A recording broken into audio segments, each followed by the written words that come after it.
පහුගිය දවසක අපේ ගෙදරට අමුත්තු වගේක් ආවා. අමුත්තු කිව්වට ඒගොල්ලෝ අපේ නෑදෑයෝ. ඉතින් ඒගොල්ලන්ට හදලා දුන්නු කෑම වර්ග තමයි මම මේ වීඩියෝ එකෙන් අරගෙන ආවේ. ඉතින් ඒගොල්ලෝ අපිත් එක්ක දවස් කීපයක් හිටියා. ඉතින් ඒ දේවල් ඒ එක දවස්වල හදපු කෑම තමයි මේ වීඩියෝ එකේ තියෙන්නේ. ඉතින් ඔයගලන්ට අයිඩියා එකක් ගන්න පුළුවන් වෙයි කියලා මම හිතනවා. මම වීඩියෝ එකක දැක්ක විදිහට මේ විදිහට කජු බේක් කරා බිත්තර සුදු මදේ දාලා ඒක හරිම රසයි. ඒ වගේම සොසේජ් පෆ් පේස්ට්‍රි මම හැදුවා.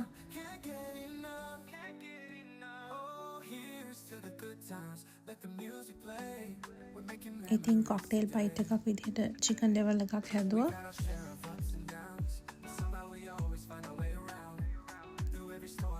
ඒ වගේම මේ වගේ ප්ලැටර් එකක් මම හැදුවා. ඉතින් ඒකට ෆෘට්ස්, නට්ස්, ක්‍රැකර්ස්, හැම් ඒ දේවල් මම එකතු කරගත්තා. මේ තියෙන ඩිසර්ට් එකට හදපු ට්‍රෙස්ලෙෂස් කේක් එක. ඉතින් ඒක හදන වීඩියෝ එකක් මම වෙනම අප්ලෝඩ් කරා.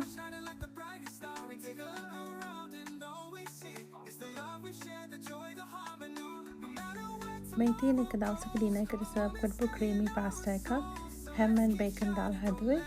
ඊට පස්සේ බේක් චිකන් එකට මොසරෙල්ලා චීස් දාලා බේක් කරා.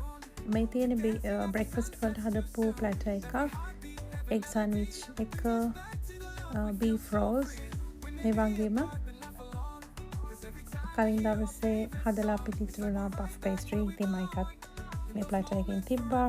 ඊට පස්සේ cookies cheese, yogurt, milk, fruits ඒ වගේ දේවල් උදේට මම සර්ව් කරා. ඊට පස්සේ fresh watermelon juice හැදුවා.